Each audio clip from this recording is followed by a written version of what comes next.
এই রমজান মাস আসছে, সব থেকে ভালো ইফতারি কাজ যাবে ইমামের। আমি একবার মালদা যাচ্ছিলাম, বর্ধমান থেকে কাঞ্চনজঙ্ঘায় চেপেছি, নলাটির উপর দিয়ে মালদা। তো আমি যেমনি চেপেছি, সিটে বসেছি, আমার এসিতে টিকিট ছিল। তো একজন মাস্টার বোলপুরে নামবে, বর্ধমানে চেপেছে, তিনি বোলপুরে নামবেন। তো আমার পাশে বসেছে, দিয়ে আমাকে বলছে, হুজুর আপনাকে ভালোবাসি। দিয়ে কথা হতে হতে দূর সম্পর্কে আমার আত্মীয় বেরুলো। তো আমি বললাম যে নাস্তা এনেছি, একটু খেয়ে এলেন। না না, খাবো না, আমারও নাস্তা আছে। আমরা আপনারটাও বার করুন, একসাথে খেয়ে নিই। না না, আপনি খান। আমারও না, তোমাকে খেতেই হবে আমার সাথে, আর তোমারটা বার করতে ও দেখলেই ছাড়বে না। আমি ছাড়ার মাল লয় তো, আমরা বার করো, তোমার নাস্তাটা দুজন মিলে খাবো। কিন্তু সে বার করছে না কেন? আমার টিফিনে আমার গিন্নি দিয়েছে কাবাব, কি বুঝলেন, ডিমের আমলেট, গাওয়া ঘিয়ের পরোটা, আর ডিমের ভুর্জি, আর মুরগির গোশত ভুনা।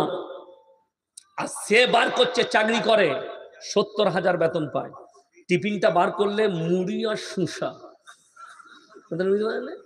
আমি বললাম, আমার বাপের মাদ্রাসায় আমার 11,000, আপনার 70,000, খাবারের পার্থক্য দেখছেন? বলছে হ্যাঁ সে তো বটেই, আমি রুজির মালিক আল্লাহ। 70,000 লয়, 70 লাখ যদি বেতন পাই, রাসূলের হাদিস শুনেলেন, যারা আল্লাহর রাস্তায় দিনের পথে থাকবে, আল্লাহ মৃত্যুকাল পর্যন্ত তাদেরকে ইজ্জতের রুজি দান করবেন। জোরে বলুন সুবহানাল্লাহ। এটা রাসূল সাল্লাল্লাহু আলাইহি সাল্লামের হাদিস। এই মৌলবিদিকে আল্লাহ রুজি দান করেন, ইজ্জতের রুজি দান করেন। আপনাদের নলহাটি থানায় যদি কোটিপতি মরে যায়, জানাজা নামাজটা কে পড়াবে? অনুব্রত বাবু তো নাকি? তবে কে? 5,000-এর মৌলবি। কথাটা বুঝতে পারেন না? তাহলে আপনার দাম কি রইল? শুনে রেখে দেন, যারা এখানে আছেন, নামাজ কেউ ছাড়বেন না। জোরে বলুন ইনশাআল্লাহ। রাসূল সাল্লাল্লাহু আলাইহি সাল্লামের হাদিস, যারা 5 ওয়াক্তের নামাজি হবে, তাদের রুজিতে মৃত্যুকাল পর্যন্ত আল্লাহ কোনোদিন কমি দিবে না। জোরে বলুন সুবহানাল্লাহ।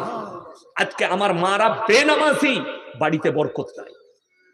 100টা বাড়ির মধ্যে 80টা বাড়িতে মায়েদের নামাজ পড়ার টাইম নাই, থাকবে কি করে? সকাল থেকে হাঁস, মুরগি, ডিম, ছাগল, আর ঝগড়া 5 নম্বরটা। কি কি বললাম? হাঁস, মুরগি, ছাগল, ডিম আর ঝগড়া।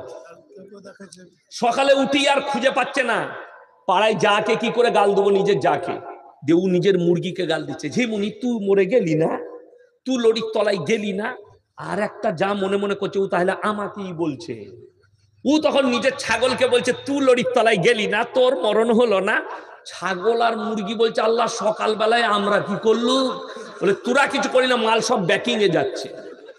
বলছে তোদের দিকে, কিন্তু মাল যাচ্ছে ওই দিকে। ও বুঝতে পারছে আমাকে, ও বুঝতে পারছে আমাকে। কিচ্ছু নাই। যদি নামাজ থাকতো, ফজরের নামাজ পড়ে আমার মা, আমার বোন ফজরের নামাজ পড়তে, কোরআন তেলাওয়াত হলো, স্বামী নামাজ পড়ে এলো, 2 কাপ চা বানিয়ে একটা বিছানায় বসে স্বামী স্ত্রী খাও, নেকি পাবে, মহাব্বত বাড়বে। কি বুঝলে?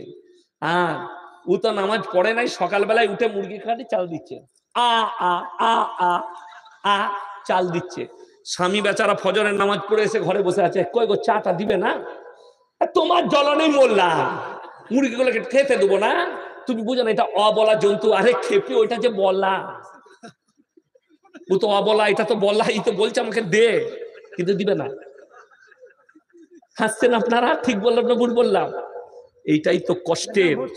আমার ভাই অনুরোধ করে বলছি, প্রত্যেকটা মা বোনকে শুনে নেন, এটার কারণ হচ্ছে দিন না থাকা। যারা ইচ্ছাকৃতভাবে, মায়েরা শুনে যান, আর আমার ভাইয়েরা যারা বেনামাজি আছেন, যারা ইচ্ছাকৃতভাবে নামাজ কাজা করবে, এটা গুনাহ কাবীরা, বড় গুনাহ। আমার আব্বাজি, ইনার বন্ধু মানুষ, আমার বাবাজি, সেদিনে দেখলাম রেগে গেছেন আমার গ্রামে জানাজার নামাজের সময়। কেন? মসজিদে আমার এক আত্মীয় মারা গেছে।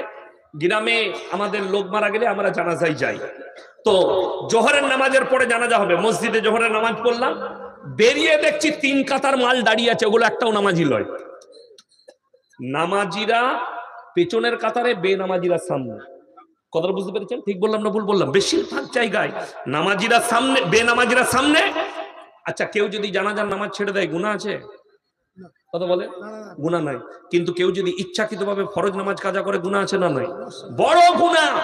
অথচ আমাদের দেশের 100টা লোকের মধ্যে 70% লোক নামাজ পড়তে যাচ্ছে, জানাজার মাইয়াত হয়েছে আত্মীয় বাড়িতে, হারামখোর জোহরের নামাজ পড়ে না, উজু করে দাঁড়িয়ে আছে শুধু জানাজার নামাজটা পড়ে। এটা কত বড় দুঃখের, কত বড় বেদনাদায়ক। আর আপনি বলছেন আমি রাসূলের উম্মত, আপনার দ্বারা কি উপকার হতে পারে, আপনার বরকত কি করে আসতে পারে? আপনারা বলুন, লটারি টিকিট হালাল না হারাম? হারাম, তাই তো? আপনি চলুন আমার সঙ্গে, আমি লোহাপুর বাজারে দেখাবো মুসলমান লটারি কাটছে, বিক্রিও মুসলমানরা করছে। ঠিক বললাম না ভুল বললাম? নলহাটিতে দেখাবো মুসলমান লটারি কাটছে, লটারি বিক্রিও মুসলমান করছে। আপনি জানেন না, বেশিরভাগ যতগুলো হিন্দু ভাইদের গ্রামের থেকে মুসলিম গ্রামে এক একটা গ্রামে 4টা-5টা করে লটারির দোকান আছে, কিন্তু হিন্দু ভাইদের গ্রামে দোকান পাবেন না। কেন জানেন? এরা হারামের উপরে ভরসা বেশি করে, এরা সহজে বড় লোক হবে, সহজে। ওই জন্য একজন ফোন করে বলছে, দেখবেন অ্যাপস খুলেছে, এক একটা অ্যাপসে আপনি 10,000 লাগাবেন, এক সপ্তাহে আপনাকে 20,000 দিবে। এগুলো এক একটা বড় সাইবার অ্যাটাক হচ্ছে এলাকা জুড়ে, আর অ্যাটাক গুলো করছে মুসলিমদের এরিয়ায়। কেন?